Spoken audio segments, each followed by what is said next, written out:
The following program contains material that some viewers may find distressing.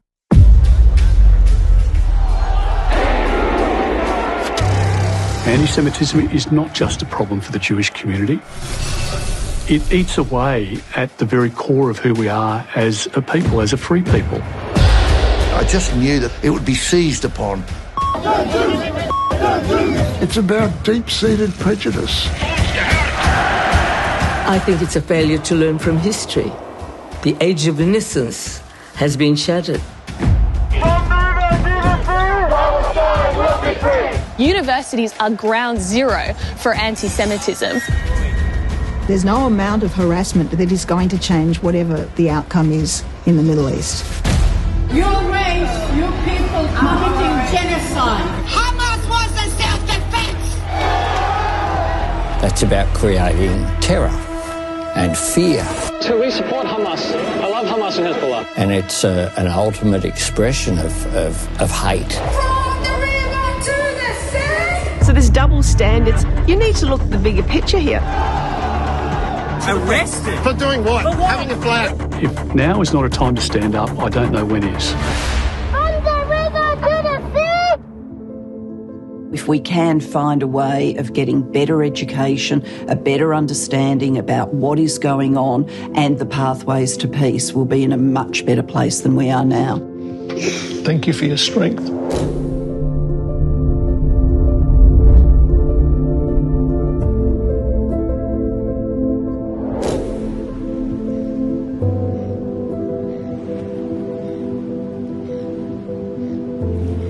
I'm Josh Frydenberg and I'm a proud Australian Jew. I'm shocked by the explosion of anti-Semitism across our country, and I'm using my voice to ring the alarm bell. With our fundamental freedoms and values under daily attack, combating anti-Semitism is not just the Jewish community's fight, it's Australia's fight. This is a call to action. The words "never again" must actually mean something. Anti-Semitism, tragically, is one of the oldest forms of prejudice, and we can track across thousands of years the way that it's done its evil work in the world. Hatred, discrimination, anti-religious feeling, despising the Jewish people, it knows no logical description or definition. It's just completely unacceptable. Watching what's happening today in Australia, Hitler would be giving thumbs up to those radical elements who are trying to breach this great pillar of Australia's national character. Hitler would be proud. We have breaking news out of Israel this morning where Hamas has launched a surprise attack within Israel's borders overnight. October 7, 2023, Hamas terrorists launched a devastating surprise attack on the people of Israel. They set out on that day to deliberately kill innocent civilians. That's what terrorists do. They seek to terrorise a population. Therefore, they engage in the most horrific of atrocities against people. When the news first came through, I was firstly deeply shocked that such an attack was possible, horrified for the people who were caught in the middle of it, those who lost their lives, those taken hostage, and I was very anxious. It started with rockets, hundreds of them. Then came the ground attack and the unspeakable brutality.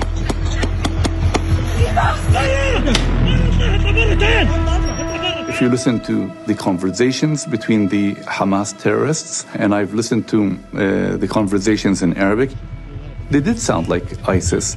Hamas did behave like ISIS on that day. Hamas has kidnapped scores of people, women and children, to use as bargaining chips. More than 200 Israelis were taken hostage, and over 1,200 innocent people were murdered.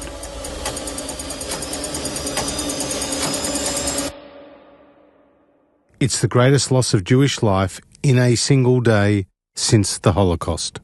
I was astonished and outraged, and I had a sense of foreboding that this would lead to an enormous outbreak of anti-Semitism and persecution and protest, and that harmony would be disrupted all around the world. And sadly, Sir Peter was right. Live from Greenacre.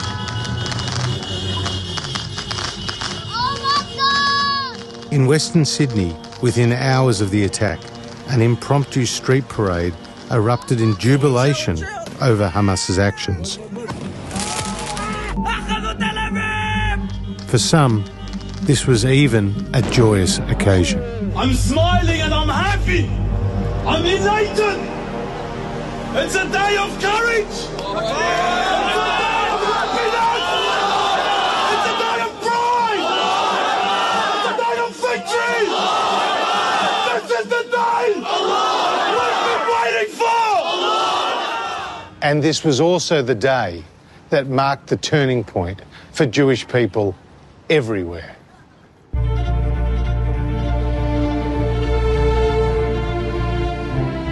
48 hours after Hamas started the war in Gaza, landmarks around the world turned blue and white in a show of solidarity with Israel and the Jewish people. But it was here in Sydney, when the sails of the Opera House were lit up, that a baying mob was triggered, and it was unlike anything we'd ever seen before. A so-called peaceful protest that included the burning of the Israeli flag and vile chants of anti-Semitism.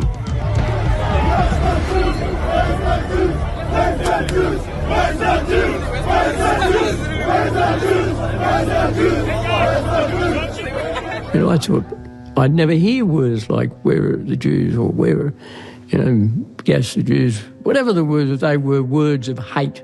Surely, in the modern world, in modern Australia, we're better than that.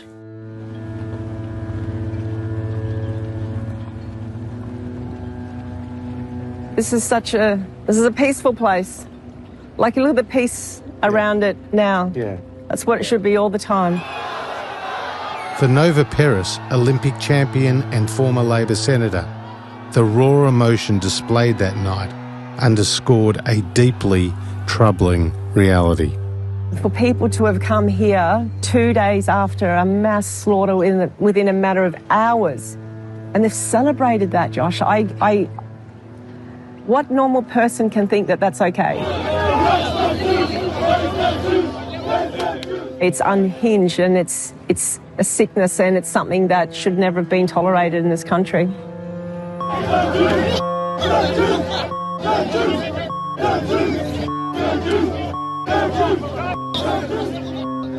The point that needs to be made is all this vitriol, this bile and hate directed at all Jews occurred before Israel had even responded in self-defense to the Hamas attacks.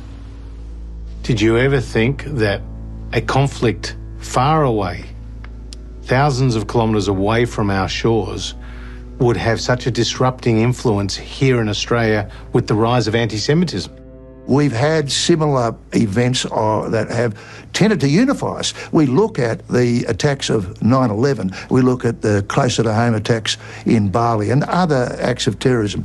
They, in their way, have caused us to reach out and embrace each other. For some reason, we are seeing that something as violent and as horrible as the events of October last year in Israel have in fact divided the community. Did you ever think you would see that here in Australia?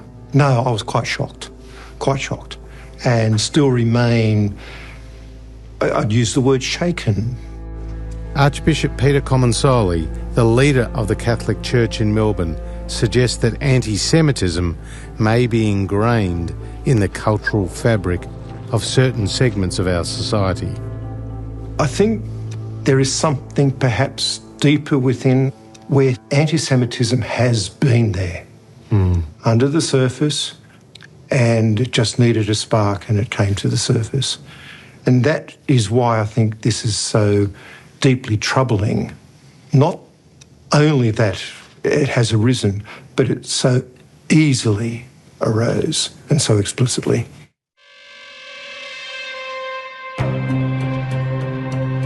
Following October 7, Israel was left with no choice but to defend itself. Please stop ripping posters down. These are innocent civilians in Israel. Yet for the protesters, it's as if the State of Israel had no right to respond, no right to free its hostages. From the river to the sea! From the river to the sea! From the river to the sea! From the river to the sea! Palestine will be free! From the river to the sea. It's a phrase commonly chanted at anti-Israel demonstrations worldwide. From the river to the sea! Palestine will be free! Thank you for riding the Sydney trains, and remember, from the river to the sea. It's a call for a Palestinian state from the Jordanian River in the east to the Mediterranean Sea in the west, wiping Israel from the map altogether. It argues that the land, all of it, is Muslim-owned land, and no Muslim is entitled to give up 1 inch of it to a non-Muslim. And the way to achieve this is through jihad.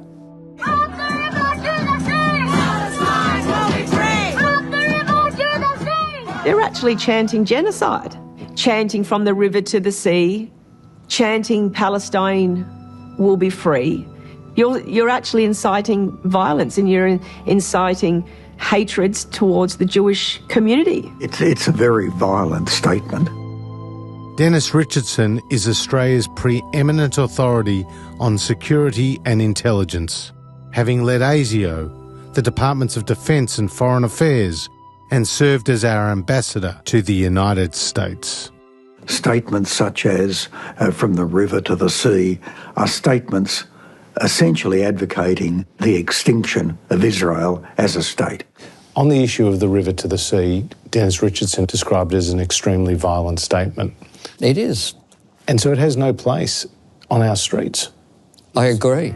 Palestine will be free! From the river to the sea! Palestine will be free! From the river to the sea! Palestine will be free! What you saw on the 7th of October is a statement of what Hamas is and stands for. Israel has every right to drive towards the extermination of Hamas. Every right. If Hamas is not defeated, then it will regroup and come again.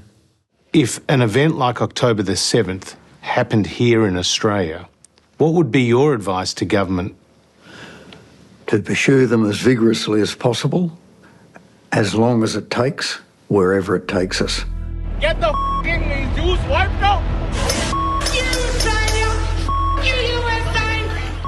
And Dennis Richardson has identified how tensions in the Middle East have led to Australia's Jewish community being targeted. There are sections of the Australian community who do see people of the Jewish faith, wherever they are around the world, as part of Israel. Therefore, statements of violence against Israel can very easily flow over into actions of violence against communities in our own country. And that is exactly what happened.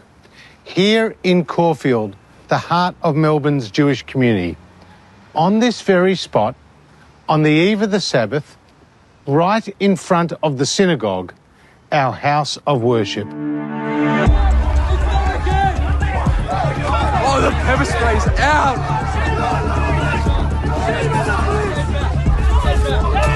Stay back! Stay back! Shame on the police! Shame on Victoria!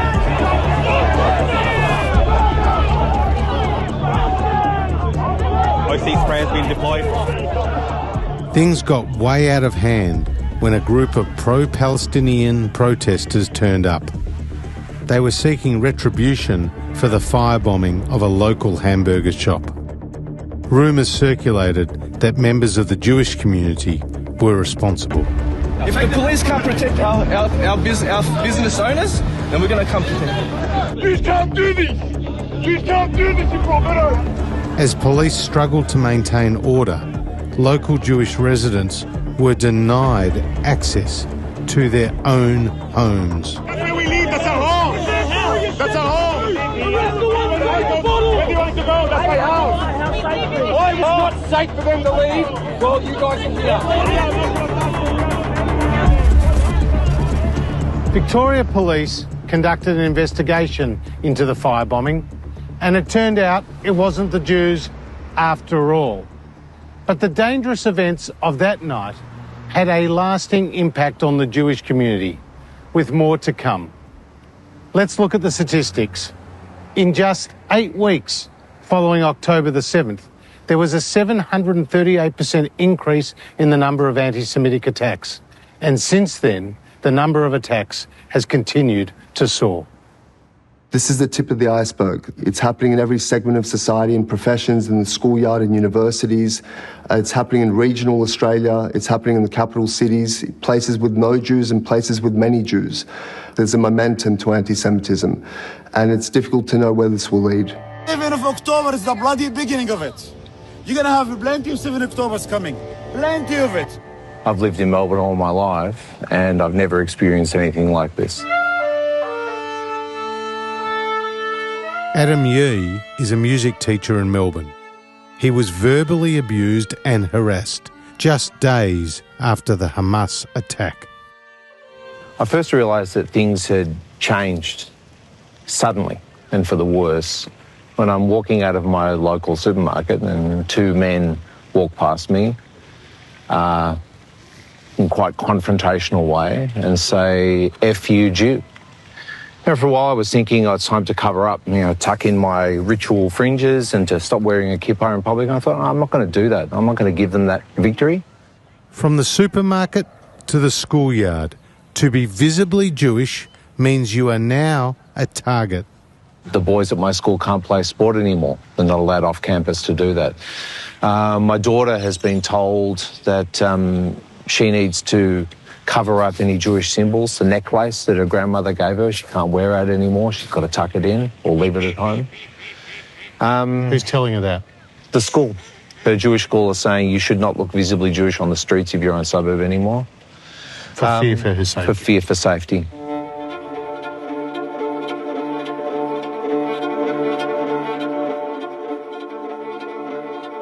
Australia has been a wonderful country until now. All of a sudden, we feel threatened. And it's not just the younger Jewish generation. 93-year-old Holocaust survivor Egon Sonneschein lives in Sydney. He's endured the very worst of anti-Semitism, and he's extremely alarmed at its resurgence. Do you feel scared? Absolutely. I'm scared and I'm upset. And I never thought that in my lifetime I will be able to experience such a thing. This outpouring of anti-Jewish sentiment goes far beyond the individual. The targeting of a business because it happens to be owned by someone who happens to be Jewish is, in my view, anathema to what Australia represents. It's not who we are, and that's why we need to call out anti-Semitism when we see it. No matter how big or how small, Jewish businesses have been targeted in the most shocking way. We just moved a lot of things out of here on Friday, so it's feeling very empty at the moment, which is quite sad. I've come to speak to Joshua and his wife Maggie Moshe. Hello. In the Melbourne suburb of Thornbury. Maggie and Josh, I noticed the sign there. Yeah. In a world you can be anything, be kind.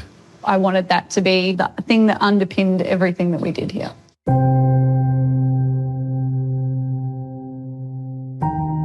They opened this high street business 7 years ago.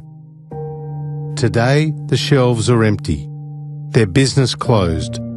This Jewish couple, the victims of anti-Semitism.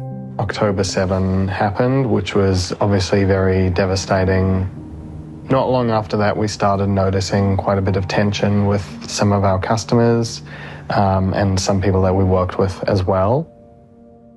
Joshua is also a professional musician. Following October 7, he joined a WhatsApp chat group that was set up to support the Jewish creative community. It soon had over 600 members. 3 months later, his personal details were made public. It's what's known as being doxed.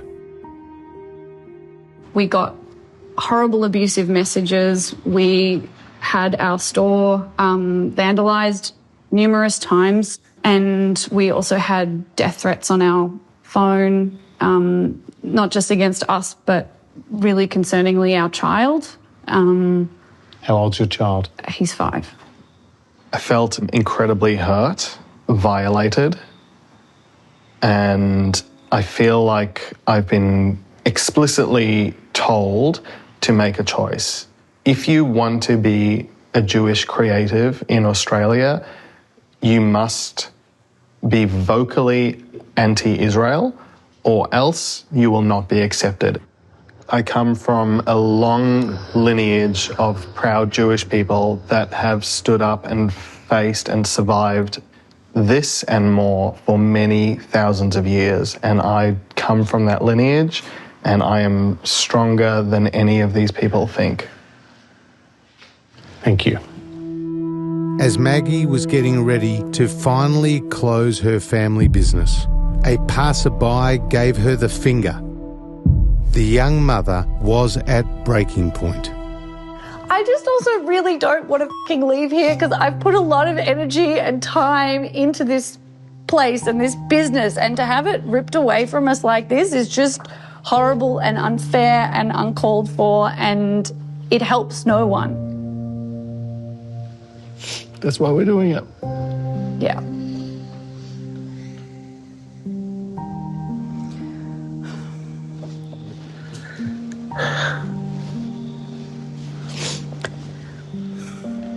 Thank you. Thank you. Thank you for your strength.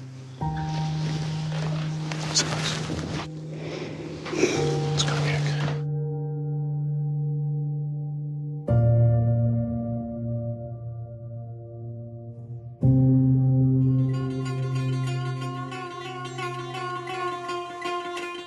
Another member of that Jewish Creatives WhatsApp group was the musician Deborah Conway.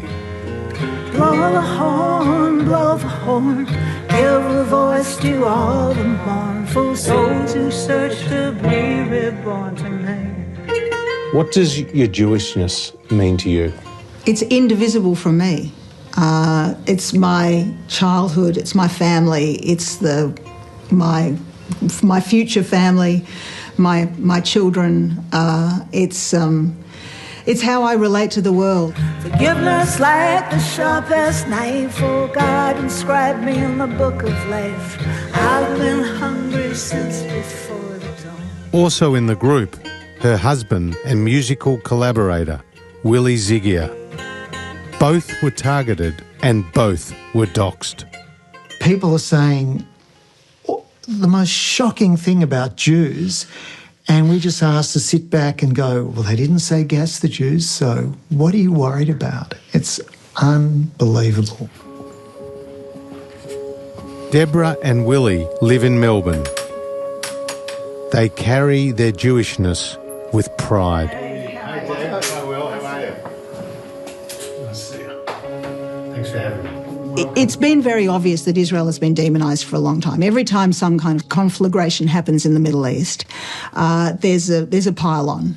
But this recent October 7th events, the anti-Semitism, the anti-Jew hatred for Jews around the world, the diaspora Jews, it's out of the ballpark. You know, we're just seeing things that we have never seen before. So, Deborah, were you part of a list of 600 Jews who were doxed? Yes. How do you feel about that? I felt that it was very cruel of the people that did that, because this deep anti-Semitism has come mostly from the left this time. They were feeling particularly betrayed by their colleagues, by their places of work, sometimes by their bosses, and they were sharing these experiences with each other, and it was important for them. The history of the Jew lurches through chapter and verse of persecution for multitudes of contradictory reasons. Not only were Deborah and Willie doxxed, they were also cancelled. And throughout history, Jews pay with blood. Maybe all a Jew can do is pace the stage and pray. I was asked to do an ABC interview by a publicist working for a promoter that we were doing some shows with. And then on the day of the interview, I was told via the publicist that the producer had just arrived back from overseas and I was too hot property, too controversial to have on a light entertainment show. Deborah Conway went to the press and the interview eventually took place. I feel like if it was directed at any other group in our society, if this the kind of hate that was being directed at Aboriginals, at trans people, at gay people, there would be outright outrage. There would be an outcry amongst all of our ruling institutions. But because it's the Jews, it's okay. Resistance is justified when Palestine is occupied. Resistance is justified when Palestine is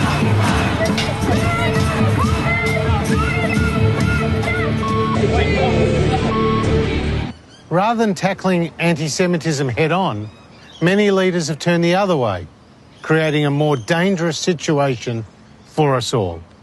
That there's some justification or some tolerance level, just a little bit of anti-Semitism is okay, that thought has crept into the national psyche or into the psyche of some of our leaders, I think is an abomination. No one should be attacked for who they are in this country, and what is occurring is something that is unacceptable.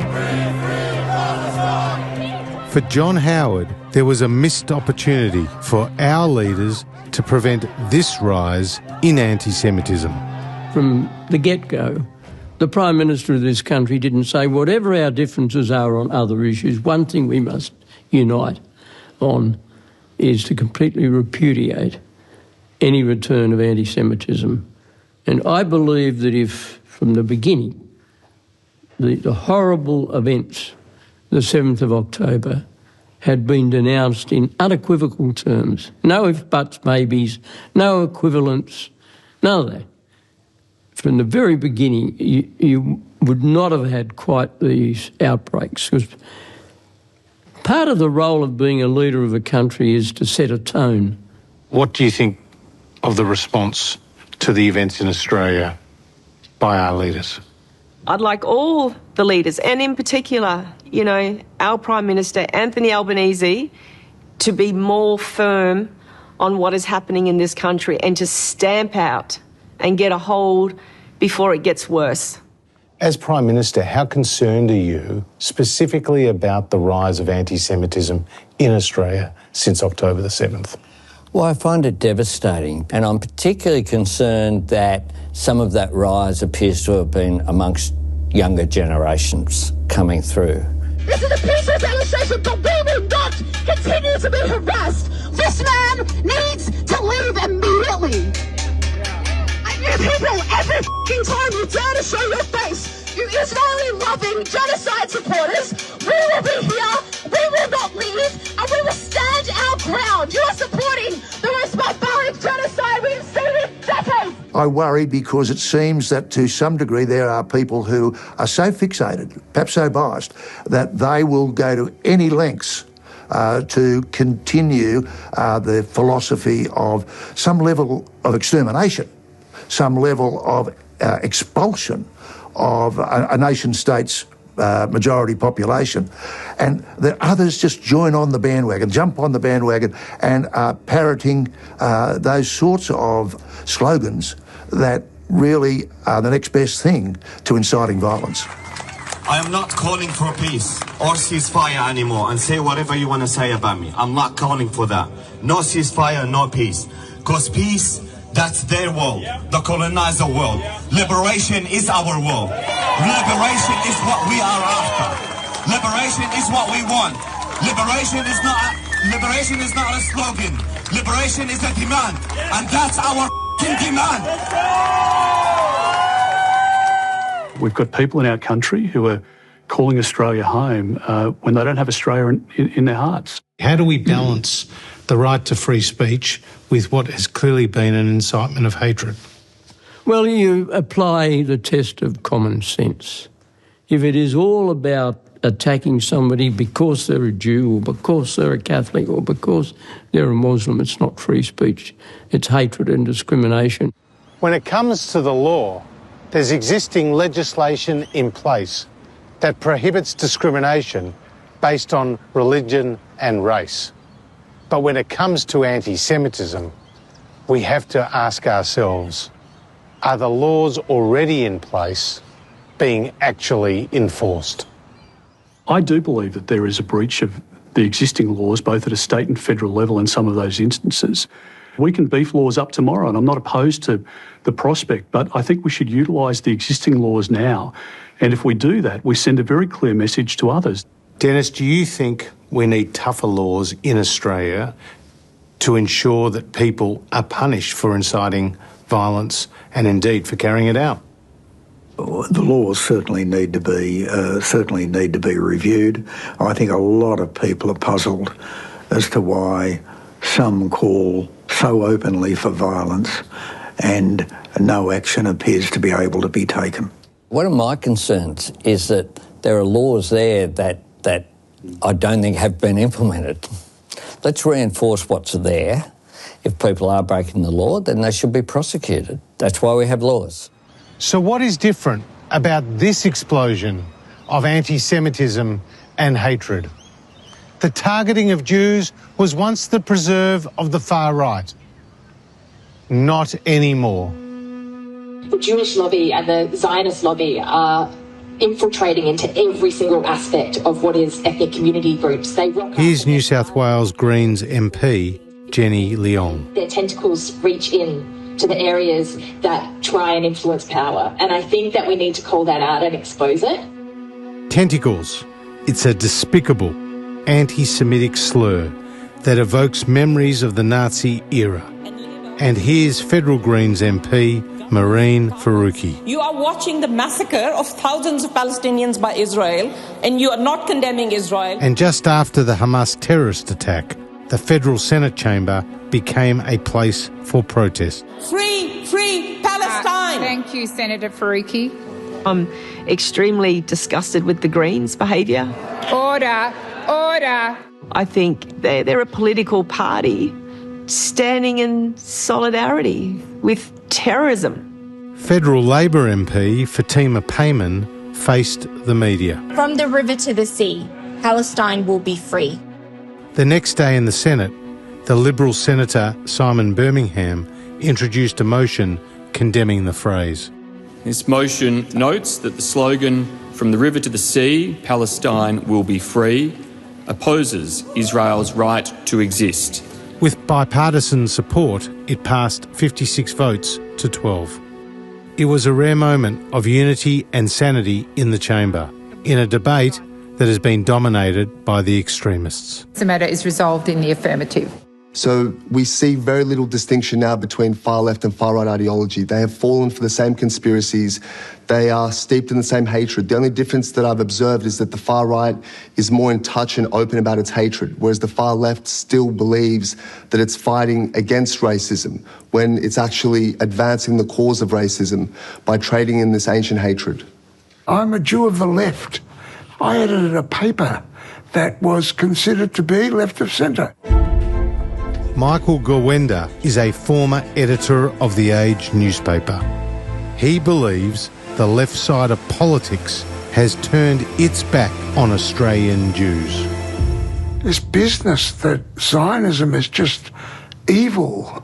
It's now widespread in sections of the left. It's just It's just a truism. Zionism is evil. Israel has to be wiped out. Calling Israel a colonial state, apartheid, genocidal, is simply a historical fantasy. All these labels, I see them in the context of this campaign to delegitimize Israel and vilify Jews even. Khalid Abu Toma is a journalist and Arab citizen of Israel. And I belong to the 2 million strong community inside Israel, the Arab community. Most of us are Muslims, more than 90%. We believe in wonderful things that Israel stands for: strong economy, democracy, freedom of speech. We don't take these things granted. And if Israel were an apartheid state, I would not be permitted to purchase a house in a Jewish neighborhood. And if Israel were an apartheid state, my daughter would not be permitted to study in a Jewish college or university. And it doesn't really help me, the Arab Israeli citizen of Israel, to delegitimize Israel. I want to live with Israel. I don't want to destroy Israel. The protesters have convinced themselves they are countering racism, when in fact they are promoting it. There it is again, from the river to the sea. This time from students at Sydney University. I feel very anxious about coming to university. I try to avoid it as much as possible. It's actually really bad. Freya Leach is a student at Sydney University. She has seen our higher education institutions turn into a breeding ground for anti-Israel and anti-Semitic sentiment.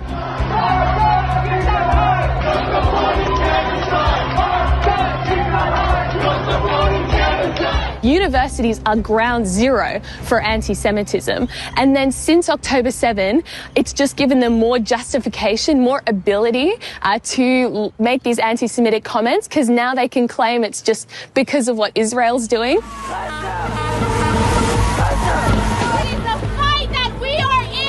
The anti-Israel and anti-Semitic protests by university students have spread quickly around the world. From America to Europe, campsites have turned into battlegrounds, inciting violence and hate. Australia is now following suit.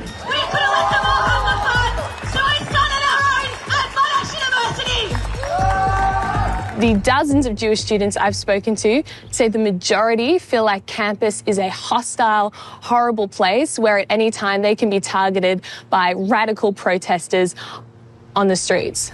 It worries me that people get their understanding of history off social media without ever touching any of the real facts.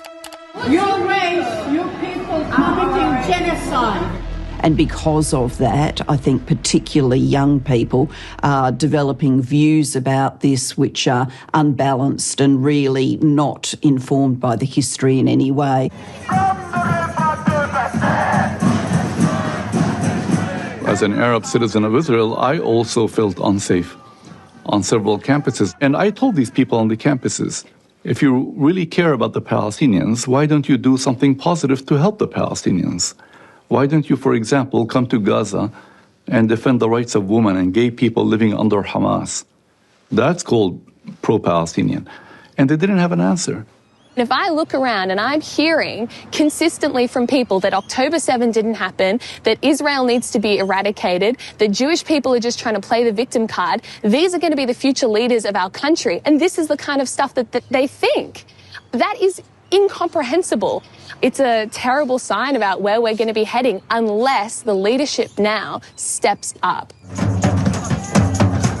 With protests at our universities and campus camps of hate being established across the country, it is clear many of our universities are no longer safe spaces for their students. I have a right to be here. We've seen young kids at Sydney University being taught and encouraged to chant slogans of which there could be no comprehension as to what they mean. 5, 6, 7, 8, Israel is a terrorist state. You know, you set up a tent to send a message to the Israeli government about Gaza. How is that got any prospect of advancing a cause? And what we're seeing isn't intellectual engagement or discourse.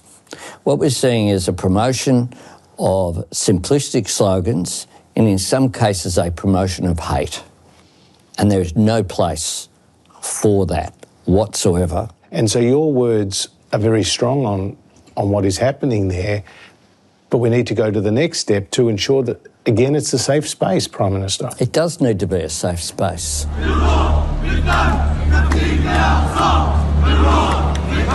What is your message here to Australian Vice-Chancellors and indeed school principals?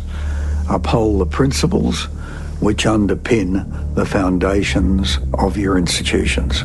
And if they don't? If they don't deserve to be in their jobs. Get out of here. You're not walking here. I said, who would like to visit the camp? I don't give a shit. This guy listen to me. Get out of here. And it's not just our universities that need to be held to account. There has been a failure of institutions.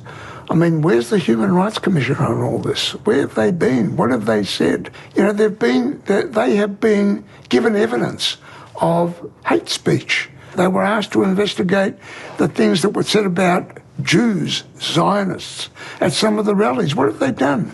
What statements have they made? There's a huge failure. I certainly accept that everybody, including the Human Rights Commission, including myself as Human Rights Commissioner, needs to do more.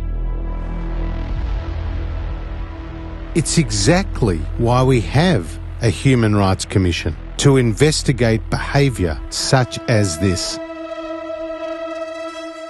I think most importantly, we need to be very clear about condemning the anti-Semitic behaviour that we see and in calling it out for what it is. Are we seeing echoes of the 1930s in the boycotting of Jewish businesses, the intimidation of the Jewish community, the violent demonstrations in Jewish suburbs? We're seeing echoes of it.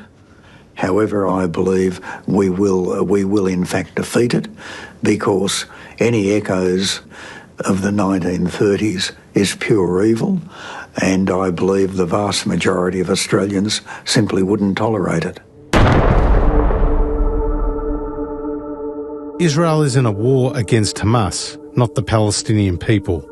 And it's a real tragedy that so many innocent lives have been lost in both Israel and in Gaza. As horrific as the loss of human life was on October 7, so too were the incredibly shocking accounts of rape and torture at the hands of the Hamas terrorists. With regard to the 7th of October attacks, we found that there are reasonable grounds to believe that conflict-related sexual violence, including rape and gang rape, occurred in at least 3 locations. I do think that it took longer than it should have for people to come out and to decry this sexual violence, which was obviously so grievous. And I have been really quite disgusted in the silence of women's group internationally. It's almost like, do Jewish women's lives not matter? When you're talking about babies being slaughtered and families bound together and burnt, I don't get how there's not been the outrage of that event.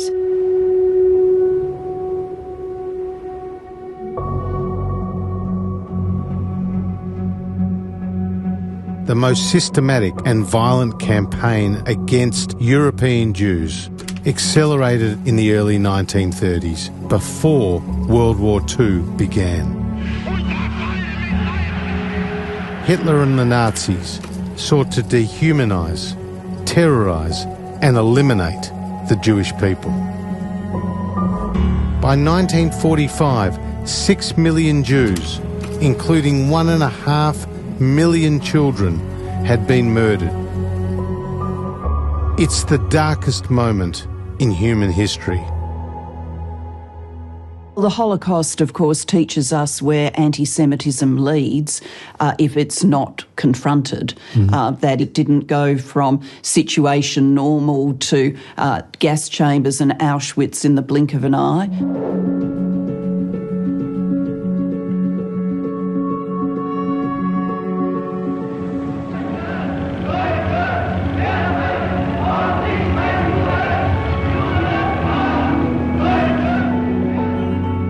When the war started, when we had to wear the Yellow Star of David, we couldn't go to school. You walked on the street, people could call your name because they've seen that you are a Jew. That is when you felt that you are different. When the war started, I was only 11 years old. The minute we arrived to Auschwitz, that was the last time I have seen my parents. They went to the left, I went to the right. I have got a picture, I have nothing. I couldn't even say goodbye. Can you imagine Auschwitz? Nobody ever believed that anything can happen like that. I remember anti-Semitism in Europe as a small boy, and also I remember anti-Semitism after World War II.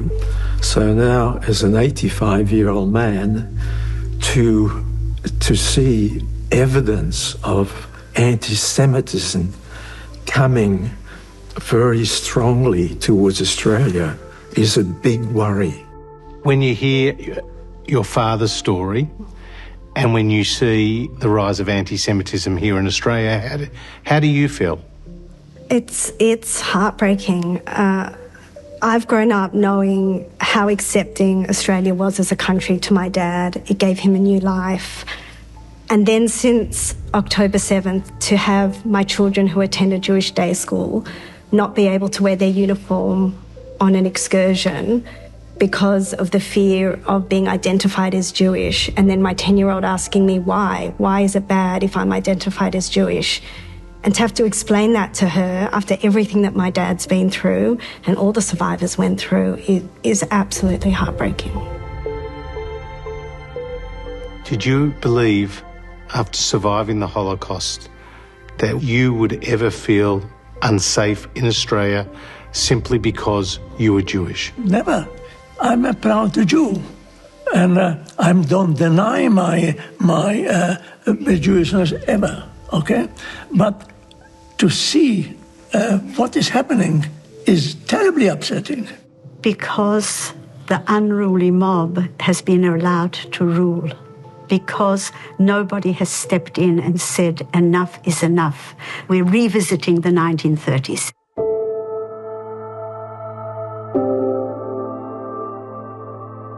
I will survive, and I have survived and endured cruelty, hatred, and everything you can possibly imagine.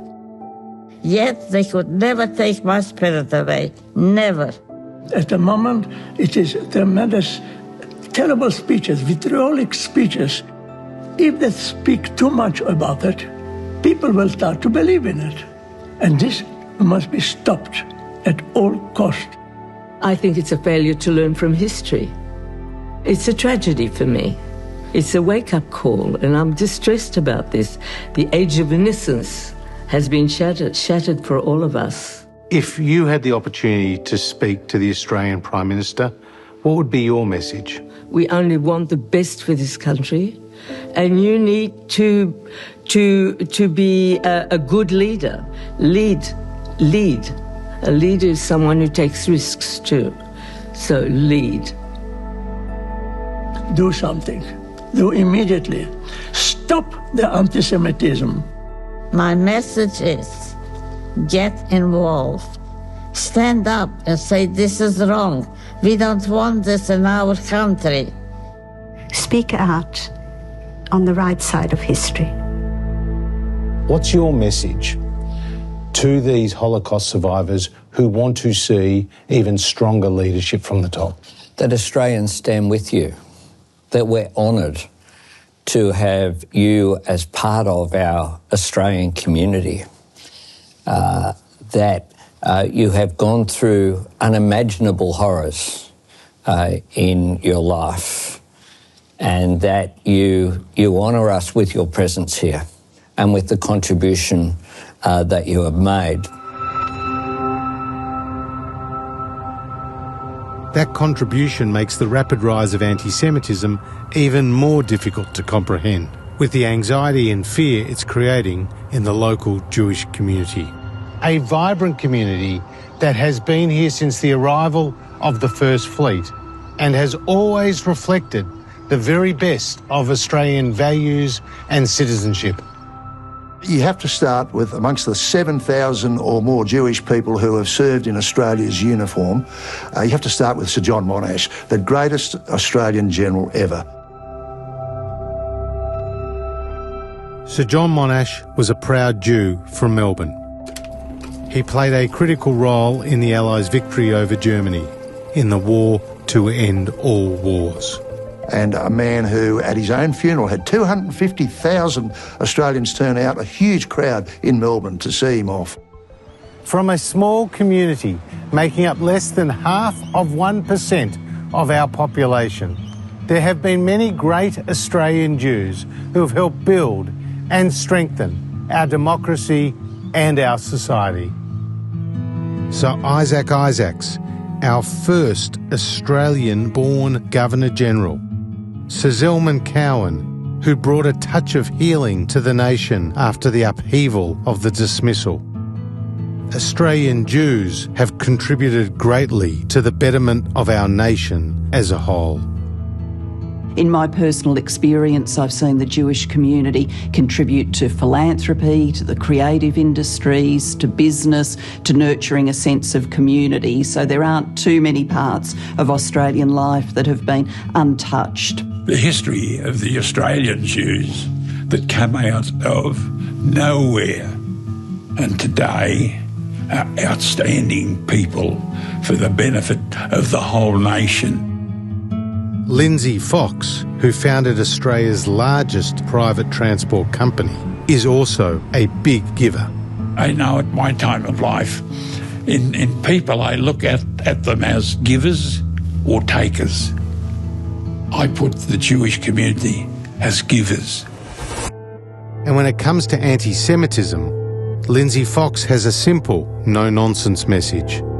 Treat people the way you'd want to be treated, whether you're black, whether you're white, whether you're Jew, whether you're Arab. It's all the same, they're people. Many in the Jewish community feel abandoned, and Israel, in its time of need, has not been warmly embraced. This is despite the fact that Australia and Israel have a long history based on shared values and interests. One of the most important things to remember about Australia and Israel is that we have a lot in common. And, of course, we have a background in our common democracy. We have a background in the ethical underpinning of our societies. Yep. Stay back, stay back. Defence and security ties between the governments in Jerusalem and Canberra are also important. Our experience in Iraq, in Afghanistan, Australian lives would have been lost but for the intelligence and the gathering and the support of the Israeli intelligence services. They've been a very important intelligence partner for Australia. They have at times provided important information to Australian agencies, which has saved Australian lives. We've thwarted terrorist attacks in our own country because of the intelligence provided to us by the Israeli people, and we should never forget that. Israel does not exist because the Holocaust happened, but the Holocaust happened because Israel did not exist. and we must firmly push back on those who seek to misrepresent the term Zionism and undermine the legitimacy of the State of Israel, a beacon of democracy in a sea of hostility. So I'm a Zionist. I'm a Zionist in that I believe that people of the Jewish faith should have a homeland in their historic lands. I get attacked because, I get called a Zionist, and I'm not going to be intimidated. I call myself a lover of what Israel has stood for and achieved. Do I call myself a Zionist? Well, if people think that amounts to being a Zionist, I'm a Zionist. You obviously believe in the existence of the State of Israel. Does that make you a Zionist? Well, of course it does, and it makes me a very strong supporter of a strengthened Israel.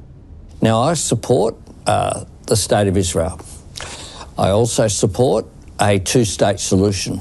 I certainly believe personally in the right of Israel to exist, and I think anyone who comes and looks at the circumstances in the Middle East today has to say that the long-term solution is Israel, its right to exist, secure borders, people living in safety and peace, alongside a Palestinian state where Palestinians are doing exactly the same, living behind secure borders in safety and peace.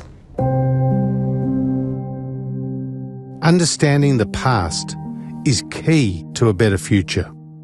With more than half of our young people having little or no appreciation of the horrors of the Holocaust, education must be an immediate national priority. So I want to see an education system where every Australian student visits a Holocaust museum to understand, to speak to the survivors and to the descendants of those people who lost their lives in those concentration camps. I'd really want people to have the education to help them understand the World War II history, the history of Israel, the history of the region, and to therefore have the tools and ability to join the dots to what is happening today.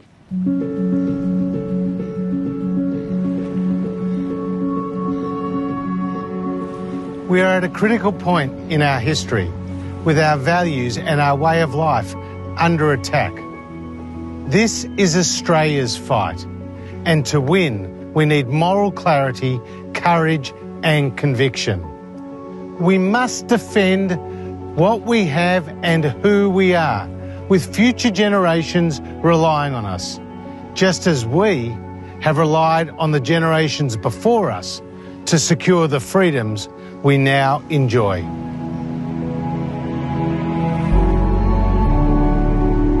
If we want this country to be the great country that it is, we need to unite together. We can't have a section of our society kicked to the curb because they're Jewish. If you don't learn from history, you are in danger of repeating it.